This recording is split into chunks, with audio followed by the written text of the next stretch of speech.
বিয়ের আশ্বাসে ধর্ষণ মামলায় সর্বোচ্চ সাজা ৭ বছর। উপদেষ্টা পরিষদে নারী ও শিশু নির্যাতন অধ্যাদেশের খসড়া অনুমোদন। ৩ এপ্রিলও ঈদের ছুটি ঘোষণা। চৈত্র সংক্রান্তিতে পার্বত্য ৩ জেলায় ছুটি থাকবে। রবিবার ঐকমত্য কমিশনে নিজেদের সংস্কার সুপারিশ জমা দেবে বিএনপি, জানিয়েছেন দলটির স্থায়ী কমিটির সদস্য আমির খসরু মাহমুদ চৌধুরী। জাতীয় ঐকমত্য কমিশনের কাছে সংস্কারের বিষয়ে প্রস্তাবনা জমা দিয়েছে বাংলাদেশ জামায়াতে ইসলামী। ঐকমত্য কমিশনের দেয়া ১৬৬টি সংস্কার প্রস্তাবের মধ্যে ১২০টিতে একমত হয়েছে এলডিপি, ২টিতে আংশিক একমত। অনেকেই সংস্কারের বিরোধিতা করছে। ভবিষ্যতে স্বৈরতন্ত্রের উত্থান প্রতিরোধে সংস্কার করতে হবে বলেছেন অধ্যাপক আলী রিয়াজ। ঘুষ লেনদেনের অভিযোগে করা মামলা থেকে তারেক রহমান ও লুৎফুজ্জামান বাবর সহ ৮ জনকে খালাস। গুরুতর অসদাচরণের অভিযোগে হাইকোর্ট বিভাগের বিচারপতি খিজির হায়াতকে অপসারণ করলেন রাষ্ট্রপতি। এনবিআরের চেয়ারম্যান আব্দুর রহমান খান বলেছেন, বাংলাদেশের এলডিসি এড়ানো সম্ভব নয়।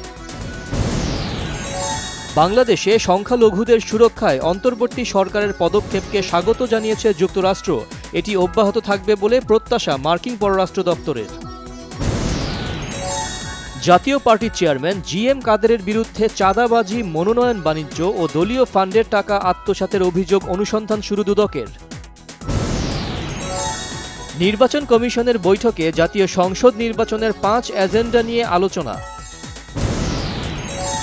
নির্বাচন না দিয়ে সংস্কার চলতে থাকলে দেশে বিরাজনীতিকরণ শুরু হতে পারে, আশঙ্কা অধ্যাপক দিলারা হাফিজের।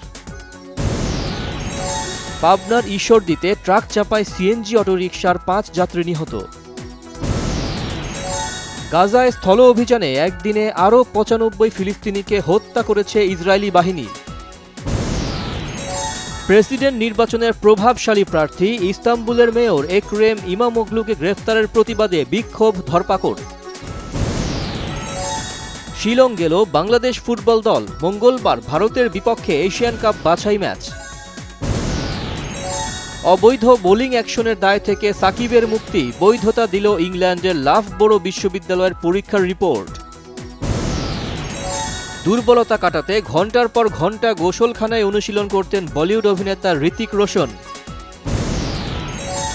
নেটফ্লিক্সে সেরা ৩-এ নতুন জুটি সাইফ আলী খানের পুত্র ইব্রাহিম আলী খান ও শ্রীদেবীর কন্যা খুশি কাপুরের সিনেমা।